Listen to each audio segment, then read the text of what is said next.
Salat adalah sebaik-baik ketetapan amal untuk hambanya. Selain hadis di atas, masih banyak hadis lainnya yang menjelaskan bahwa amal manusia yang terbaik adalah salat.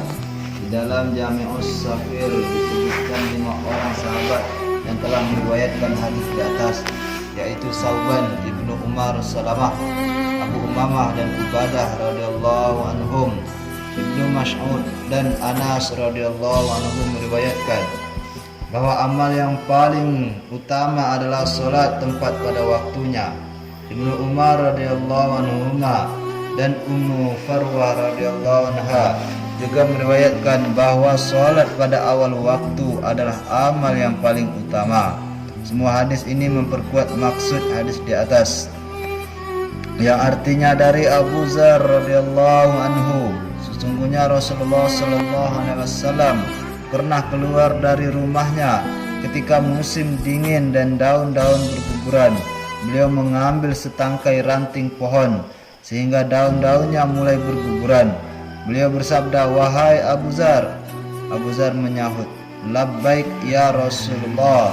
Sabda beliau, "Sesungguhnya seseorang muslim yang menunaikan salatnya semata-mata karena Allah, maka dosa-dosanya akan berguguran darinya sebagaimana daun-daun ini gugur dari rantingnya." Ahmad At-Targhib.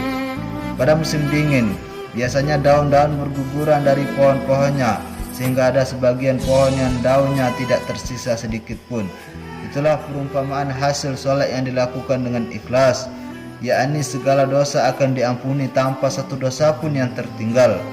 Menurut sebagian ulama, dosa-dosa kecil saja yang dapat diampuni melalui salat, sedangkan dosa-dosa besar tidak dapat diampuni tanpa bertobat. Oleh sebab itu, di samping mengerjakan salat, hendaknya kita selalu bertaubat dan beristighfar. Jangan sampai kita melalaikannya. Sedangkan jika Allah mengampuni dosa-dosa besar karena kemurahannya, itu adalah perkara lain. Dari Abu Utsman, ia berkata, "Saya dan Salman radhiyallahu anhu berada di bawah sebatang pohon. Lalu ia mengambil sebatang ranting kering dari pohon itu dan mengguncang-guncangnya sehingga daun-daunnya berguguran.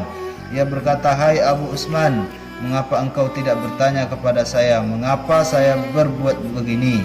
Saya bertanya, 'Mengapa engkau berbuat demikian?' Jawabnya, 'Beginilah Rasulullah sallallahu alaihi wasallam melakukannya di hadapan saya ketika saya bersama beliau. Di bawah sebatang pohon beliau mengambil ranting kering dan mengguncangkannya sehingga daun-daunnya berguguran. Lalu beliau bersabda, 'Wahai Salman, mengapa kamu tidak bertanya kepadaku mengapa aku berbuat begini?' Saya bertanya, 'Mengapa engkau berbuat demikian?'